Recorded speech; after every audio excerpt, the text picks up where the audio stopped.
와인을 좋아하지 않아서 그런지 지금도 값비싼 와인과 저렴한 와인을 구분하지 못하고 있어요. 이래서 고기도 먹어본 사람이 잘 먹는다는 이야기가 나왔나 봐요. 슈퍼카가 한 대도 없는 사람은 있어도 한 대만 가진 사람은 없다는 말이 있잖아요. 만수르 형 부러워요. 믿는 도끼를 판매하며 고맙다는 연락도 받고 불만의 전화도 받아요. 판매를 시작하며 고맙다는 연락은 도끼질을 처음 해보시는 분이 하실 거라 생각했어요. 일반 도끼에 비해 초보자가 쓰기 편해서 입문하기에 딱이니까요. 그리고 불만의 경우는 오랫동안 도끼질을 하셨던 분들이 하실 걸로 예상했어요. 오랫동안 손에 익숙한 방법이 쓰기 편하게 느끼는 게 인지상정이잖아요. 그런데 아니었어요.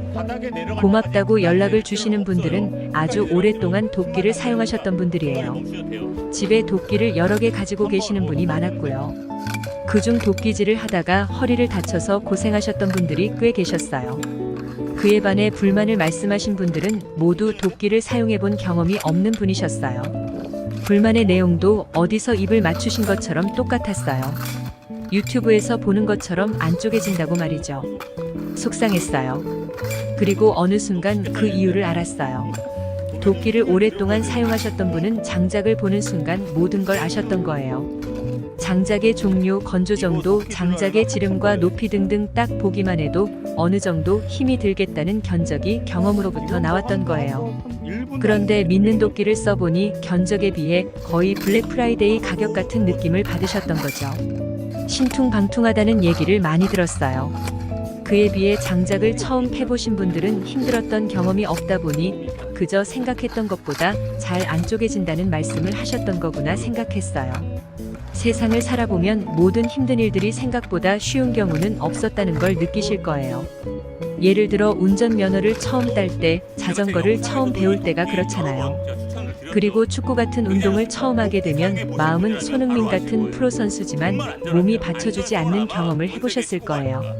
보통 사람이 손흥민처럼 뛰어다니면 죽어요. 저도 프로 골프 선수가 스윙하는 걸 보면서 저렇게 쉬운 운동도 있었구나라고 생각했거든요. 직장 동료들과 스크린 골프장에서 골프채란 걸 처음 잡았을 때 주구장창 바닥만 때리다가 왔어요. 직접 해보고 나서야 타이거 우즈가 왜 자가용 비행기를 타고 다니는지 알았어요. 그래서 도끼질은 원래 땀나고 힘든 게 정상이란 걸 초보자분들도 알았으면 좋겠어요. 그걸 알게 되면 왜 마님은 장작패는 돌쇠에게만 쌀밥을 주었는가에 대한 해답도 스스로 알게 될 거예요.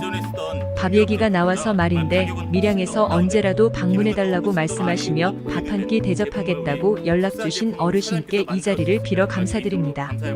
선생님 말씀에 제겐 밀양은 마음 따뜻한 분들만 사시는 것 같아요.